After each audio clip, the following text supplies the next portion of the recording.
a seguir, a continuar con nuestro estudio hoy de la carta de Pablo a Tito.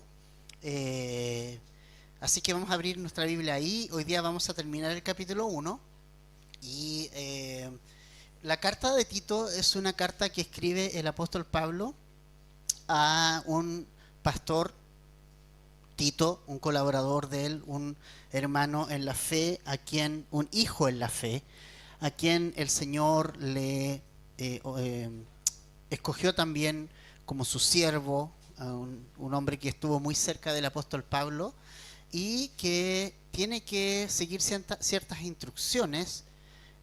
Hoy día vamos a ver más como ya adentrándonos en lo que Pablo le escribe a Tito, cuál es la razón por la cual le escribe a Tito. Y una de las cosas que nosotros vamos a ver hoy es que obviamente la iglesia, si bien es guiada por el Espíritu Santo, en el libro de los Hechos vemos que el Espíritu Santo es el que guía a la iglesia. Eso no significa que la iglesia sea desordenada, que no haya una estructura. Y eso también pasa con nuestra vida, ¿ves? Que pensar que el Espíritu Santo debe moverse en nuestra vida no significa que en mi vida sea una vida desordenada. Es contrario a eso. La evidencia de que Dios está obrando en mi vida es que el Señor comienza a ordenar mi vida, a poner las prioridades en orden, a establecer ciertos parámetros y ciertas prioridades que antiguamente yo no tenía, ¿verdad? Uno vivía desordenadamente antes de venir a Jesús en todo ámbito. Vivía desordenadamente, económicamente desordenadamente, espiritualmente de forma desordenada, sexual y moralmente en forma desordenada. Y después el Señor, cuando entra en nuestro corazón, cuando yo le rindo mi voluntad a Él, entonces Él empieza a ordenar la vida, ¿cierto? Empieza como a meterse ahí donde las papas queman en nuestro corazón y empieza a ordenar nuestra vida. Y eso es lo que también nosotros tenemos que ver aquí y es lo que nosotros necesitamos aprender. Tal vez tú puedes pensar, porque hoy vamos a ver, claro, que Tito tiene que establecer un liderazgo en la iglesia. Tal vez tú dices, bueno, yo no soy un pastor, yo no soy un líder, pero sí eres una persona que Dios quiere ordenar su vida. Y para que Dios ordene tu vida, tú tienes que tomar ciertas decisiones que te permitan que el Señor trabaje realmente y siga trabajando en tu corazón, ¿sí? Entonces vamos a ver hoy día ya, aparte del saludo que vimos la semana pasada y cómo Pablo se dirige a Tito como un hijo en la fe, y vamos a ver en el verso 5 la razón por la cual escribe esa carta. Dice el verso 15, por esta causa te dejé en Creta para que pusieras en orden lo que queda y designaras ancianos en cada ciudad como te mandé. Entonces lo primero que nosotros vemos aquí, querida familia, es que en Creta, que es una isla, Creta es una isla y es una isla grande, si ustedes la ven hoy sigue siendo la misma, es una isla bastante grande y es una isla que tenía muchas ciudades, varias ciudades, no solo una, sino varias. ¿Y qué ocurrió? Que los viajes misioneros del apóstol Pablo obviamente estuvo en Creta en algún momento y mucha gente se convirtió al Señor, mucha gente llegó a Cristo, hubo una gran evangelización en la isla de Creta, un avivamiento importante, mucha gente de la isla, y vamos a ver eran las cualidades de estas personas, porque estas personas eran mentirosos, eran conocidos por ser mentirosos, por ser malvados, asesinos, por ser bebedores y ociosos. Imagínate, esa era la cultura de las ciudades de Creta. Y tú dices, bueno, ¿qué Dios va a hacer ahí? Mucho, mucho, como lo mismo que hizo con nuestra vida. Y eso es lo rico de Dios. Dios no se limita a lo malo que son las personas. Dios quiere hacer una obra en todas las personas. Y Dios quiere salvar a todas las personas. Y Él murió por todo el pecador. Y cada pecador que venga a Él en arrepentimiento, el Señor lo recibe y el Señor lo limpia y lo hace una nueva criatura. Y eso es lo que nosotros vemos aquí en Creta. Tenían esa reputación de ser bebedores, malvividores y todo, pero el Señor, donde abundó el pecado, sobreabundó la gracia. Y puso ahí varias iglesias, porque es una isla grande. Ahora, ¿cuál era el problema? El problema es que evidentemente la iglesia empezó a crecer y había muchas iglesias en la isla, pero no había orden, ¿ok? No había estructura. Entonces, lo que Pablo le dice a Tito que lo primero que debe hacer es poner en orden. Y la Reina Valera dice corrija lo deficiente. Pero me gusta mucho más, es mucho más cercana a la original, esta versión de la Nueva Biblia de las Américas, para que pongas en orden, porque esa palabra en el griego es un término médico para referirse cuando un huesito se sale de su lugar y tienes que volverlo a poner en su lugar. Esa es la palabra que ocupa, poner en orden, es decir, colocar las cosas en su lugar. Es decir, habían situaciones en la iglesia que se estaban dando y que era necesario tomar ciertas decisiones y tenía que ordenar la iglesia. No podía permanecer como estaba muy desordenada y eso es muy importante que nosotros lo entendamos.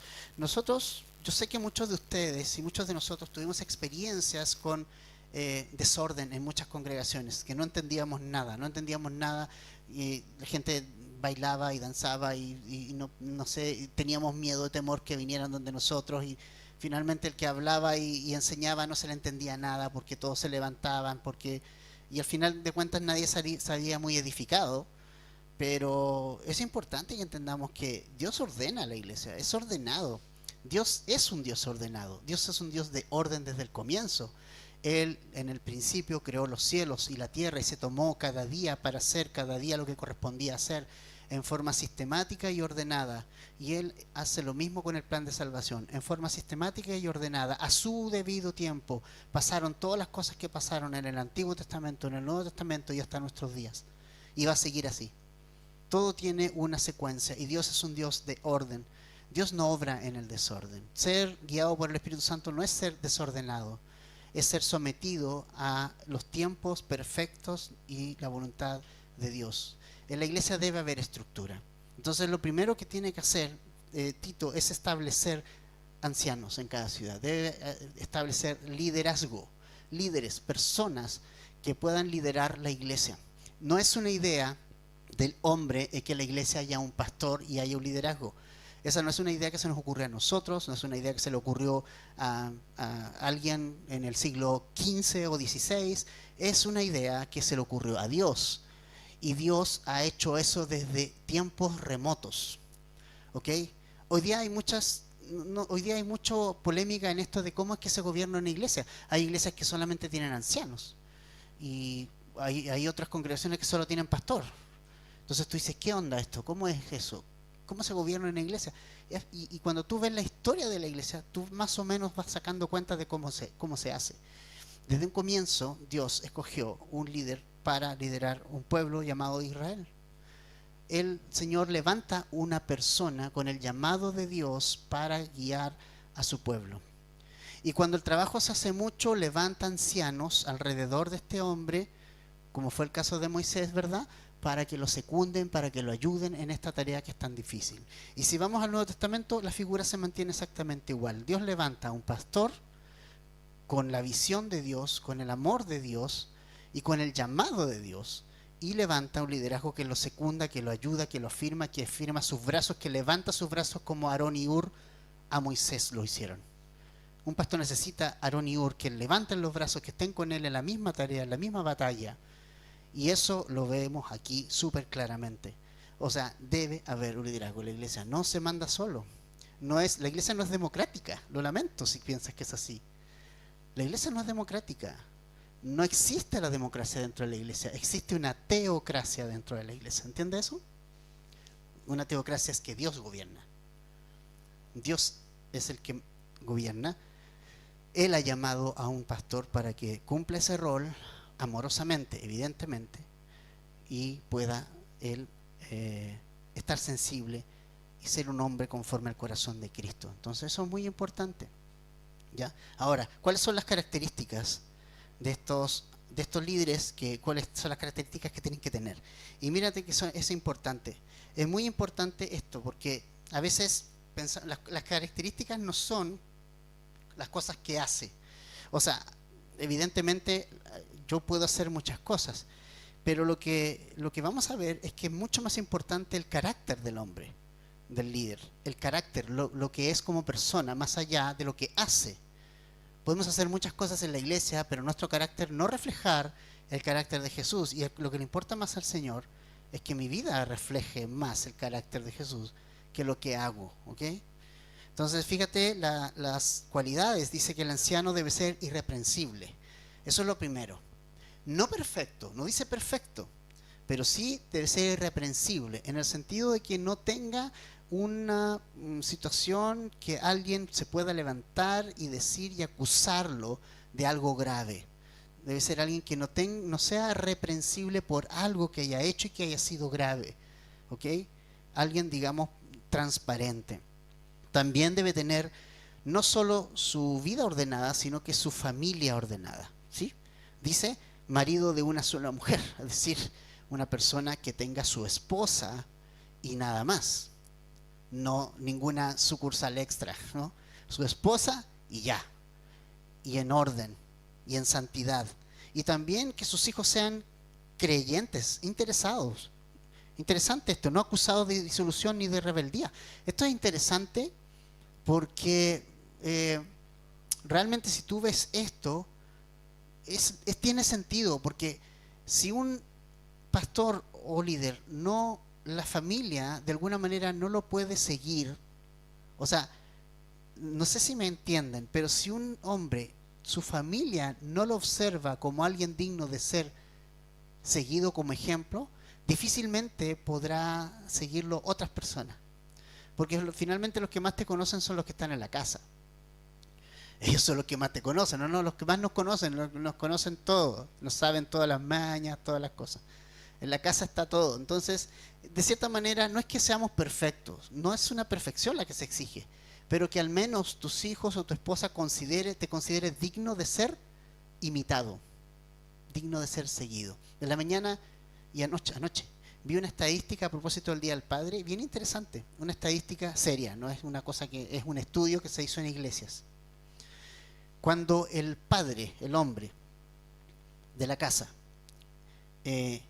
viene a Jesús con todo su corazón y es ejemplo en la casa, hay un 95% de posibilidades que el resto de la familia sea un cristiano. Cuando lo es la madre, interesante, cuando la madre es la que es cristiana, solo un 15% de la familia es probable que llegue a Cristo. Cuando solo la madre, ¿se entiende eso?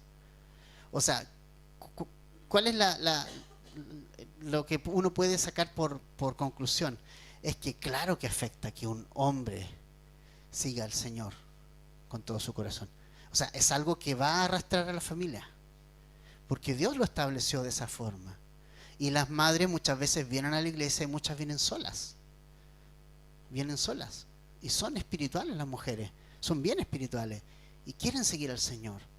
Pero cuando tú, hombre, tomas la responsabilidad de ser un líder en tu casa, positivo, como Cristo lo era, cambia tu casa. Tu familia te va a seguir. Entonces, esto es muy importante. Si un pastor si sus hijos, no digo que a lo mejor todos vayan a ser cristianos después de 18 años, cada uno toma su decisión. Finalmente hay gente que no va a creer en Cristo, o alguno de nuestros hijos tal vez alguno no va a creer en Cristo, pero que sea alguien que te mire y diga, realmente no puedo decir nada de mi padre, aunque yo estoy perdido, pero no puedo decir nada de mi padre, ¿verdad? Es eso, es ser ejemplo, es tener la casa en orden, es que ser imitable, que tu familia pueda seguirte y pueda decir, esta persona, este hombre es digno de seguir. El anciano debe ser así, el líder debe ser seguible por su familia. Y realmente una de las cosas que más nosotros nos observamos y vemos es que las familias que sirven, o las personas, los hombres, los chicos que están sirviendo acá, es que sus familias también les sirven. Y para nosotros es una bendición que así sea. Ustedes saben que acá tenemos un par de hermanos que siempre están ayudando y aportando. Y es rico ver que no son solo ellos los que vienen sus familias y sus familias están con ellos. Y eso es importante y eso es lo que Dios nos manda a hacer. A que la gente que sirva también sea una persona ejemplo en su casa.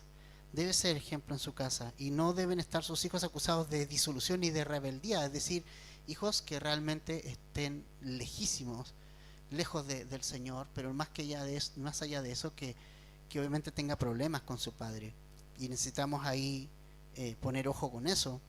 Entonces, también dice el verso 7, porque el obispo, y aquí cambia la palabra, a obispo, aquí se refiere a un supervisor o pastor. El obispo, eso quiere decir obispo para los que no saben, ya puede sonarle una palabra media rara, así como la versión que tenemos nosotros normalmente es el obispo católico, ¿cierto? Con la túnica y el hombre serio y por ahí arriba. No, no es eso. La palabra obispo que significa supervisor o pastor, ¿ok? Entonces, tiene que también tener ciertas características. No debe estar dado al vino, decir, o a la bebida alcohólica. Debe ser alguien que se mantenga al margen de beber bebidas alcohólicas. Y esto es muy importante porque nosotros tenemos que ser sobrios y tenemos que estar claros para tomar las decisiones. Y el Señor quiere hablar a nuestra vida y necesitamos estar lúcidos para que Dios hable a nuestra vida. Alguien que no está lúcido no puede dirigir la iglesia de Cristo. El alcohol debe ser algo que los líderes y los pastores debemos mantenernos al margen.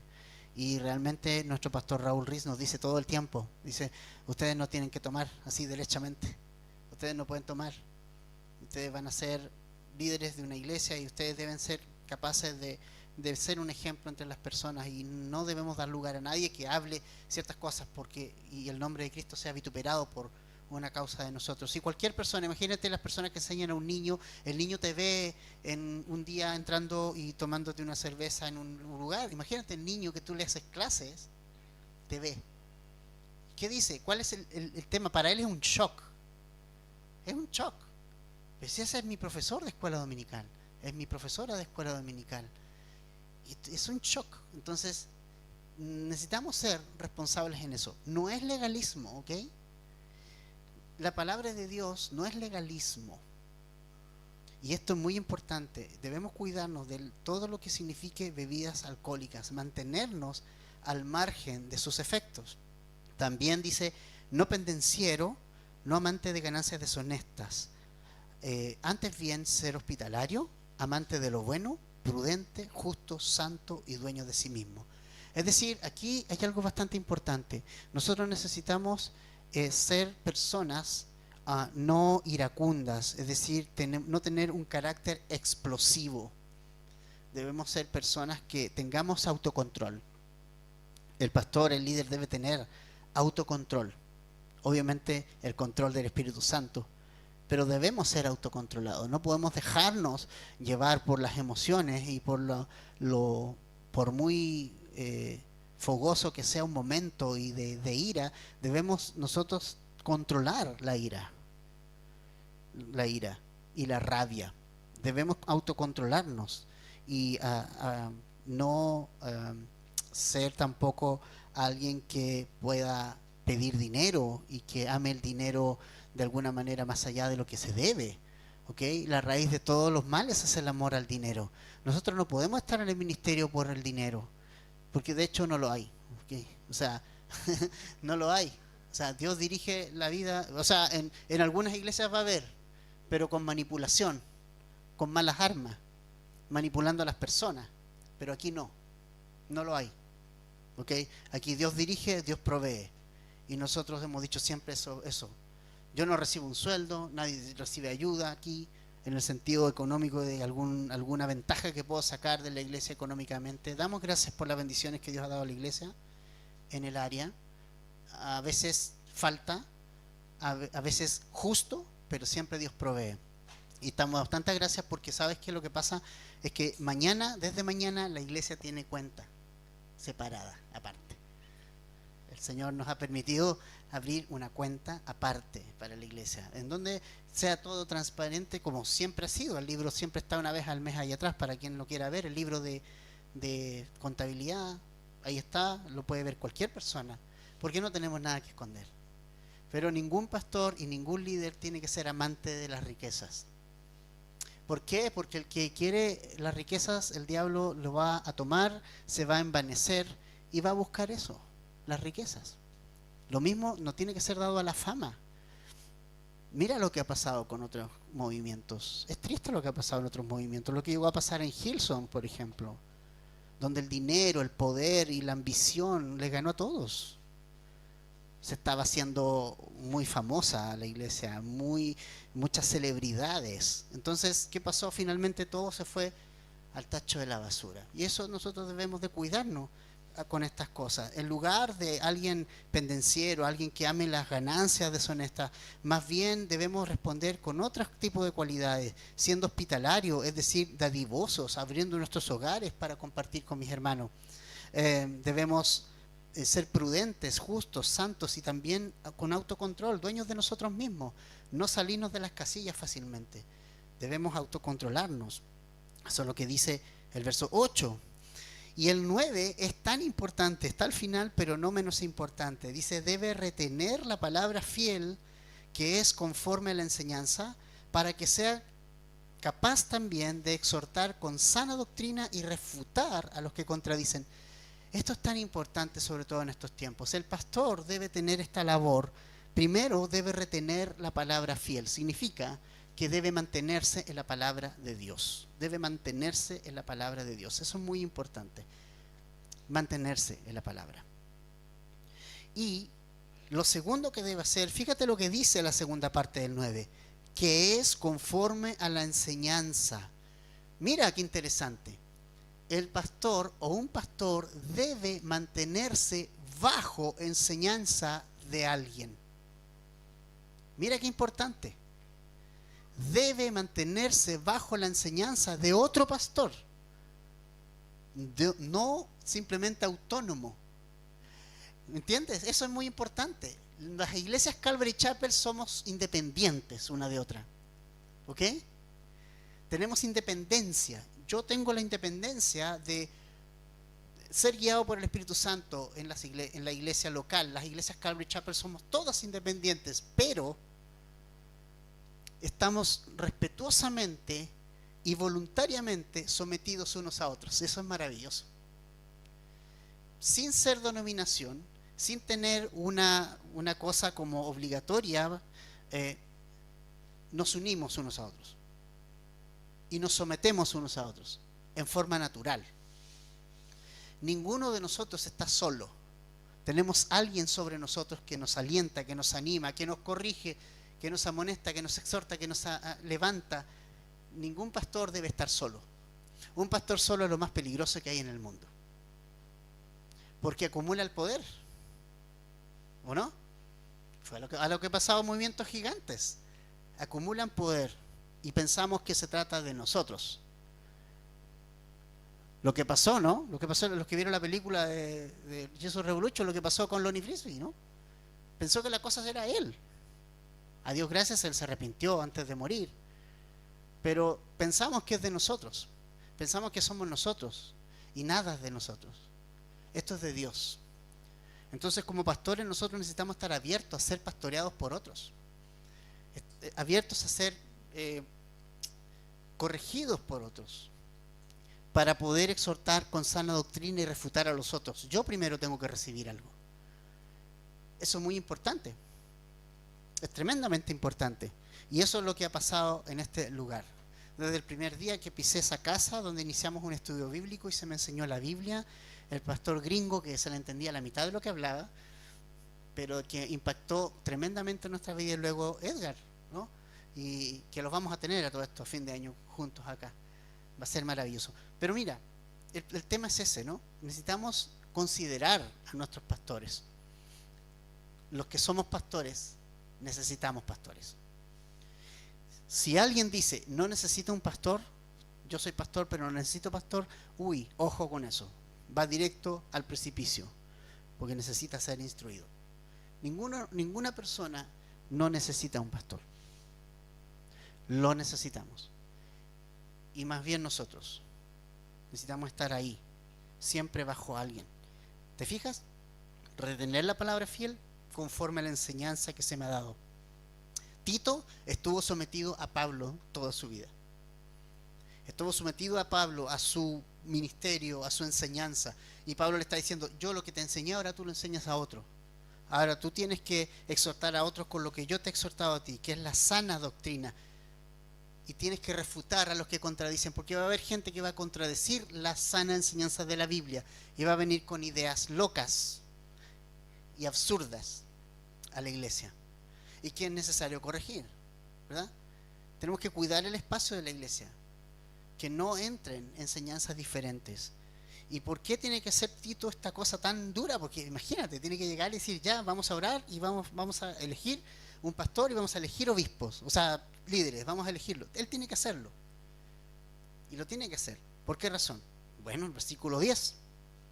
Porque hay muchos rebeldes, habladores, vanos y engañadores, especialmente los de la circuncisión, a quienes es preciso tapar la boca porque están trastornando familias enteras, enseñando por ganancias deshonestas cosas que no deben. ¿Te fijas? ¿Por qué Tito tenía que ser? ¿Cuál es la forma de permitir o de cuidar a la iglesia para que no entren falsas enseñanzas? Es establecer un liderazgo. Por eso hay un liderazgo, por eso hay un pastor y por eso hay líderes, para hacer frente, no solo para enseñar a las personas de la iglesia, sino para hacer frente a esta serie de personas que van a venir a invadir la iglesia. Dice, y las características que les da Pablo son tremendas. Dice que son rebeldes, es decir, no se gobiernan bajo ningún otro pastor. Ellos se gobiernan a sí mismos. Su propio reino están levantando. Esa es la primera cualidad. Se levantan a sí mismos. Segundo, habladores vanos y engañadores, es decir, su enseñanza no es la Biblia. Te pueden tomar la Biblia. Yo una vez vi un hombre que habló, un argentino bien famosillo, jamás abrió la Biblia. Jamás. La mantuvo cerrada todo el tiempo. Nunca la abrió. Ni siquiera para un versículo. Entonces, y son personas que dice acá, son especialmente los de la circuncisión. ¿A quién se le llamaba así? ¿A quién se le llamaba los de la circuncisión? Muy importante. Se le llamaba de esta manera a los judíos convertidos a Cristo, pero habían personas que lo que hacían era decirle a la gente, mire, usted recibió a Cristo, qué bueno, Dios los bendiga, pero usted tiene que circuncidarse. Usted tiene que seguir la ley, usted tiene que cumplir con la ley judía. Y esta enseñanza empezó a contagiar todas las iglesias del Asia. Tanto que Pablo a los Gálatas tiene que ser súper fuerte y decirle, ¿sabes qué? El que ha dejado la gracia de Cristo para irse a la ley, sea maldito, sea anatema. Y así de fuerte. Porque estas personas lo que querían y lo que enseñaban era que aparte de la gracia de Dios, tú tenías que hacer obras para ganarte la salvación. Y eso es una mentira gigante. No hay obras. Esto no se trata de mí, se trata de lo que Jesús hizo en la cruz del Calvario. Cuando Jesús estuvo en la cruz del Calvario, su palabra, su frase antes de irse y de entregar su espíritu fue tetelestai en el griego, que quiere decir está terminado, está consumado, consumado es.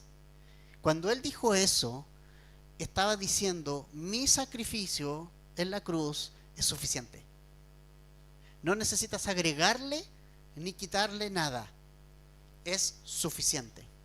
Y cualquier persona que mira a Jesucristo y cree que Él pagó el precio en la cruz del Calvario por sus pecados y viene en arrepentimiento y le recibe en su corazón, es salva, nos guste o no. Es así. Es así. Y es simple. Y es sencillo. Y no necesitas comportarte de cierta u otra manera. Porque es tonto pensar así si sabes que Dios te conoce de lo más profundo de tu corazón. Nosotros podemos hacer un montón de cosas por afuera y eso es lo que hace la religión. Un poco te muestra externamente, trata de hacer cosas para Dios. Pero recuerda esto, llenarse de actividades y hacer cosas para Dios no significa espiritualidad.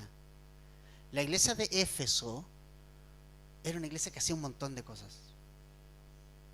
Un montón de cosas. Tenía actividades por todos lados. Y tenía obras. Y muchas obras. Pero Jesucristo les dijo, tengo algo contra ti.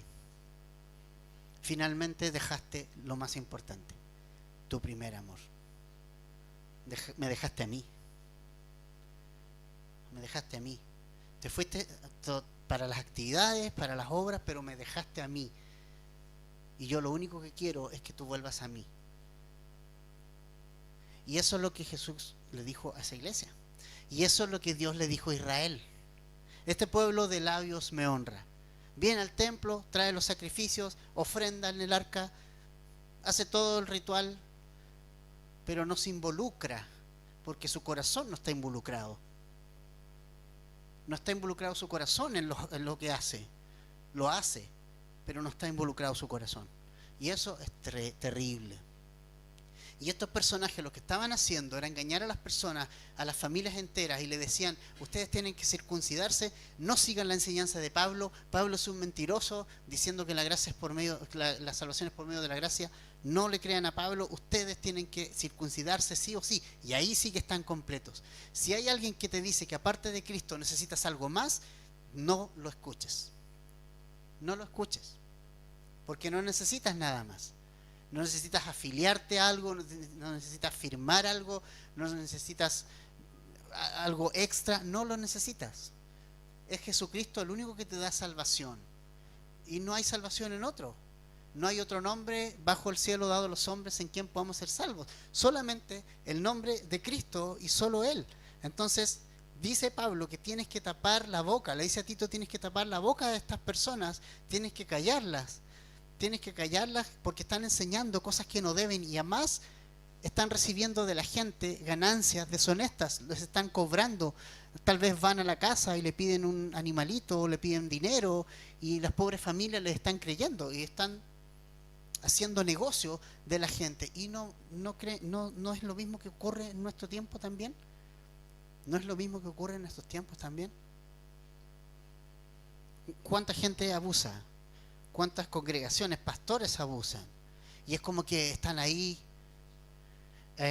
pidiendo dinero a las personas, pidiendo dinero a la gente y enseñando por debajo. Siempre estas personas actúan por detrás, nunca por frente, siempre por debajo, siempre tratando de hacerle el quite al pastor de la iglesia, pasando por otro lado. Ese es el ladrón que viene a hurtar, a matar, a destruir. Siempre está por el otro lado, nunca está de frente. Y Pablo le dice a Tito algo como bien fuerte. Dice, tú tienes que taparles la boca. Es preciso taparles la boca, porque están engañando a las familias. Y nosotros no queremos que las familias sean engañadas. Entonces mira lo que dice el verso 12. Uno de ellos, su propio profeta, dijo, los cretenses son siempre mentirosos, malas bestias, glotones, ociosos. Este testimonio es verdadero. Por eso, repréndelos severamente, para que sean sanos en la fe y no presten atención a mitos judaicos y a mandamientos de hombres que se apartan de la verdad. Ok, ¿qué tenía que hacer entonces Tito? Tenía que reprenderlos severamente. Tú dices, no, pues hay que ser buena onda con todo el mundo. No, con ellos no. Hay que reprenderlos severamente. Tienes que reprenderlos. O sea, Tito, tú tienes que llegar y tienes que hablarles y tienes que sacarlos de ahí. Ellos no pueden estar contaminando la iglesia. Y los tienes que parar. Y lo otro que tiene que hacer es reprenderlos a que sean sanos en la fe. Es decir, que cambien. Que cambien. Que paren de enseñar lo que están enseñando y puedan transformarse en personas de bien enseñando lo que corresponde. Que cambien. Te fijas que no solamente es una reprensión a solas, es una reprensión para que cambien. Y sabes, familia, eso es muy importante. Las reprensiones no son para que simplemente nosotros, es un reto que nosotros nos vamos a enojar porque nos retan o porque nos reprenden. La reprensión tiene por finalidad que cambie. Que cambie. ¿Por qué nosotros como padres reprendemos al hijo rebelde? Para que cambie. Esperamos un cambio. Necesitamos hacer ese cambio. Y es lo que también Pablo le dice a Tito, que tiene que cambiar, tiene que reprender para que ellos cambien y para que dejen de prestar atención a ciertas cosas, mitos judaicos y mandamientos de hombres. Ese era el problema, que esta gente no estaba enseñando la Biblia, estaba enseñando tradiciones. Y cuando las tradiciones, no digo que las tradiciones sean malas, todos tienen tradiciones, ¿verdad? Todos tienen tradiciones, sacarse la foto con el abuelito, en el día del padre hacer esto, el día de la madre esto otro, son tradiciones, pero no puedes andar haciendo de las tradiciones algo, una enseñanza, una doctrina, cuando no está en la Biblia. O sea, las tradiciones no deben tomar el lugar que la Biblia tiene. Eso es muy importante. Las tradiciones no pueden tomar el lugar de la Biblia. Entonces, cuando hay tradiciones de repente que son simplemente tradiciones, dar tres gloria a Dios. ¿Dónde dice en la Biblia que hay que dar tres gloria a Dios? Eso es una tradición, pero cuando eso se obliga, entonces, ¿por qué? No está en la Biblia. Entonces, no puedes tomar tradiciones como que si fueran la palabra de Dios, cuando no la es.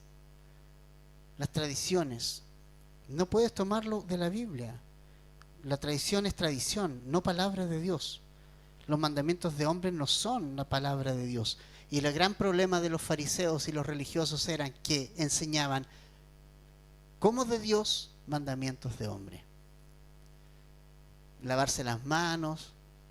Ellos se amarraban con un lazo el tobillo para no caminar cierta cantidad de metros, para que no fuera considerado trabajo, por ejemplo.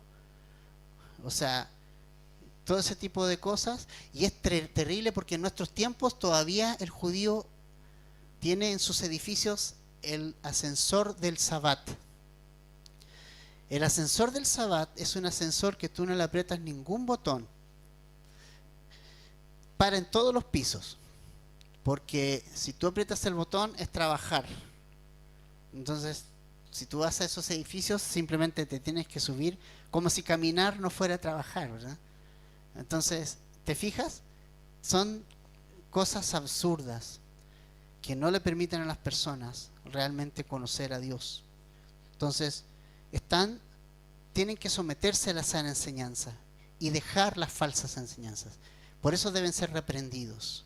Ahora, si ellos no escuchan, bueno, hay que ser más severo aún, ¿no? O sea, de verdad no pueden tener entrada en la iglesia porque están enseñando cosas que no corresponde enseñar. Ahora, fíjate la aclaración del 15 y del 16. Creo que esto también es muy importante. Todas las cosas son puras para los puros, pero para los corrompidos e incrédulos nada es puro, sino que tanto su mente como su conciencia están corrompidas. Mira qué tremendo es lo que vemos aquí. Dicen aquí, esta cosa es muy importante. La gente judía, estos judaizantes, decían, esta comida no puedes comer. No puedes comer cerdo, no puedes comer esto, no puedes comer lo otro, y si comes esto, entonces no eres espiritual. ¿Okay? Ellos tenían esa cosa muy pegada. Y lo que nos dice acá la palabra de Dios es que en realidad Dios ha hecho los alimentos puros, Dios los hace puros. El tomarlo con acción de gracias lo hace puro. Imagínate los misioneros comer cualquier cosa. Hoy uno va y está expuesto a comer cualquier cosa. Y realmente si Dios hace limpio todas las cosas, si Dios me ha llevado a algún lugar y me sirven algo ahí que yo no sé lo que es, no sé. Conversábamos con Carlitos en el verano, ¿recuerdan? Carlitos Casco nos decía que, no sé, le dieron hasta sopa de mono, un montón de cosas, y tú dices, ¿qué? Yo no voy a comer eso. Pero si tú no lo comes, la gente te ve y no acepta tu mensaje, porque si tú no comes con ellos. Entonces tú dices, ¿qué comida es cristiana y qué no? Ninguna. Porque la comida no te hace más cristiano o menos cristiano. Porque el reino de Dios no se trata de comida ni de bebida, sino que de gozo y paz en el Señor. Comer cierta comida no te va a hacer más espiritual, ¿ok? O sea, piensa eso, tienes que estar súper claro con eso. Comer ciertas cosas o privarte de algo no te hace más o menos espiritual. La comida no te hace más o menos espiritual. Es simplemente comida y debes tomarla con acción de gracias. Es más, el apóstol Pedro, el Señor le tuvo que dar una visión tan fuerte en Hechos capítulo 10 y le impactó su vida. Le dio una visión que se le desplegó un lienzo con animales impuros y la voz le decía: mata y come, Pedro. Y Pedro dice: no, Señor, yo no quiero comer esas porquerías. Segunda vez: mata y come, Pedro. No, Señor, yo no he comido eso jamás. Mata y come, Pedro. Tercera vez, 3 veces, y ahí como que Pedro entró en sí y tal vez se acordó que lo negó 3 veces. El 3 era un número importante para Pedro. Y por fin dijo: ok, Señor, voy a comer. Y Dios le enseñó que lo que el Señor ha limpiado no lo puede llamar inmundo. Y eso es tremendamente importante. Y Pedro tuvo que entrar a la casa de ese gentil y estar con él y compartir con él, con este hombre Cornelio, y darle el mensaje. Y allí pudo ver cómo Dios obró de una forma increíble en ese hogar y en esa casa. Entonces, el reino de Dios no es comida ni bebida. Ahora alguien dirá: bueno, por mi salud. Bueno, es otra cosa, eso es otra cosa. Si quieres cuidar tu salud, bueno, ya. Si tienes acceso a comer cosas sanas, gloria a Dios. Las dietas son caras y a veces no hay para comprar cosas de dieta. ¿Y qué tenemos? Señor, bendices y gracias por estos alimentos. Y adentro, ¿qué queda? Dios hace limpios los alimentos. Dios los hace limpios para el que los toma con acción de gracias, agradeciendo lo que tengo. No tengo para comprar comida sana a lo mejor toda la vida, pero lo que tengo enfrente es algo chatarra, pero digo: Señor, bueno, gracias, limpia estos alimentos y que me hagan bien, y gracias, Señor, y ya. Pero esta gente les decía a las personas que había comida que le llevaba al infierno, que si comían ciertas cosas ellos iban a perder su comunión con Dios, y eso no es así, no tiene nada que ver. El 16 es el verso que vamos a terminar, y que realmente es como un cierre de todo lo que Pablo le ha dicho a Tito. Profesan, y un resumen: profesan conocer a Dios, pero con sus hechos lo niegan, siendo abominables y desobedientes e inútiles para cualquier obra buena. Mira qué interesante. O sea, el problema de ellos estaba más adentro de lo que hasta ahora hemos visto. ¿Cuál era el problema de ellos? ¿Cuál es el problema de estas personas? El problema de estas personas que enseñan, que están enseñando de Dios, aparentemente enseñando de Dios. Seguramente muchos de ellos eruditos, enseñando la Biblia. Como mucha gente enseña la Biblia, puede llegar a escribir libros y artículos y ponerlos por todas las redes y hacerse publicidad. Pero hay algo que nos va a dar el conocimiento de que si esa persona eso no es. ¿Y qué es? Sus hechos lo niegan. Familia, no es lo que la gente y el pastor enseña, sino si está acorde a su vida. Ese es el punto. Ese es el punto. ¿Tiene su familia en orden? ¿Es moralmente un hombre de orden? ¿Tiene su vida en orden? ¿Sus prioridades ordenadas? Cualquiera puede enseñar de la Biblia. La Biblia advierte que si nos hacemos maestros, muchos de nosotros vamos a recibir mayor condenación. Mayor. Porque tenemos responsabilidad. Dice: no se hagan maestros muchos de ustedes, sabiendo que recibirán mayor condenación. Entonces, el tema no es quién enseña de la Biblia. Cualquiera va a poder de repente enseñar la Biblia y pararse y abrir la Biblia, y puede hablar con un vocabulario mucho más elaborado que el que estoy hablando yo. La verdad es que a mí me interesa que ustedes entiendan. Mucho más elaborado, con una lenguaje mucho más intelectual, tal vez, mucho más, con mucho mejor manejo de la gente, y muy letrado. Pero hay que ver su vida. ¿Qué onda? ¿Tiene esposa? ¿Tiene hijos? ¿Qué onda su vida con la esposa? ¿Qué onda su vida moral? ¿Qué onda su vida ahí? ¿Anda por ahí dando vueltas entre mujeres y mujeres? ¿Anda engañando? ¿Debe dinero a medio mundo? ¿Qué onda eso? Eso es lo que habla de alguien. Y no es que nosotros volvamos a pensar que un pastor es perfecto. No hay pastores perfectos, ni liderazgos perfectos, pero hay un mínimo, y es que tu vida esté ordenada, esté sometida al Señor. Es lo único. Y esta gente profesaba conocer a Dios, como muchos piensan hoy y muchos quieren enseñar hoy acerca de la Biblia, pero tú ves sus vidas y sus vidas no te hablan de lo que ellos te dicen. Tienen sus familias hechas un desastre, están en adulterio, están en fornicación, beben, toman, van a fiestas por ahí a todos lados, no tienen a sus hijos piadosamente, ni su casa piadosamente, descuidan su vida económica y moral. O sea, fíjate, eso es muy importante. O sea, acá cualquiera puede pararse a enseñar, tal vez, pero realmente necesitamos entender que no todos conocen, los que profesan conocer a Dios, lo conocen. Ahí está el problema. Y necesitas observar la vida de estas personas. A ver qué onda, ¿se concuerda lo que me dice con lo que hace? Vamos a ver. Y pueden ser personas muy importantes, tener muchos seguidores y toda la cosa. No se trata de eso, se trata de que su vida haya sido transformada por el poder de Dios.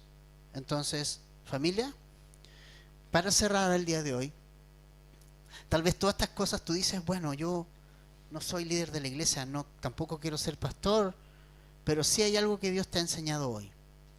Y me ha enseñado, y es que debes tener tu vida en orden. Dios quiere darte orden a tu vida. Dios quiere darle orden. Dios quiere establecer prioridades en tu vida. Dios quiere que Él sea lo primero en ti. Quiere ser número uno. Y para que sea número uno tienes que quitar todo lo que esté ocupando su lugar. Tienes que ordenarte. Eso es lo primero que tienes que hacer. Segundo, tienes que dejar a la palabra de Dios sobre tu razonamiento. Es decir, tus ideas y tus razonamientos los tienes que dejar a un lado, por muy válidos que te parezcan, para poner la palabra de Dios en tu mente y en tu corazón. Para que así Dios ordene tu casa, tu corazón, tu vida. Dios quiere ordenarla, pero mientras tú no quites tu idea que tienes de tu vida, Dios no puede entrar a ordenar. Tienes que darle la llave de ese cuarto oscuro que no se lo has dado, se lo tienes que dar. Dios no va a entrar nunca, no le va a pegar una patada a la puerta de tu corazón para poner orden en tu casa. A la Odisea Jesús le dijo, yo estoy a la puerta ahí, estoy llamando. El Señor podría haber pegado un portazo a la iglesia de la Odisea y haber dicho, no, aquí yo voy a hacer lo que yo quiero hacer y ¡pum! Pero Él toca porque Él no quiere que tú le sigas por obligación. Entonces Él nunca va a tocar a ¡pum! A pegarle una patada a tu puerta para hacer algo. Dios va a querer que tú se lo des. Que tú le des la llave del cuarto que tú no le quieres dar y del cual no quieres poner orden. Todos tenemos esa pieza, ¿verdad? Todos los cachoreos metidos ahí. Y sabemos que si abrimos esa puerta, se van a caer todos los cachoreos que tenemos encima. Esa es nuestra vida a veces. Pero cuando tú tomas la llave de ese cuarto y le dices al Señor, toma Señor, ordena mi vida, el Señor lo primero que hace es abrirlo. Y van a salir todas las porquerías y cachoreos que hay dentro, afuera. Y el Señor va a empezar a ordenar ese cuarto, tal como ordena la iglesia. Si tú quieres ser un cristiano de verdad que honra a Dios, deja que el Señor ordene tu vida. Todas las áreas, no una, todas. El área laboral, el área sentimental, el área económica, el área moral, el trabajo, el estudio, la familiar. Deja todas las áreas al Señor y deja que Él ponga el orden que tiene que poner, que quiere poner Él. y deja tu vida en manos de Dios. Son las mejores manos en las que las puedes dejar. Y deja que Él trate con tus falsedades y las elimine. Tal como acá Tito tenía que confrontar a estos falsos. Confronta la falsedad de tu vida también. Confróntala. Y deja que el Señor saque toda la falsedad e hipocresía de tu vida para que seas de verdad. Oramos, familia. Gracias, Padre, por este tiempo.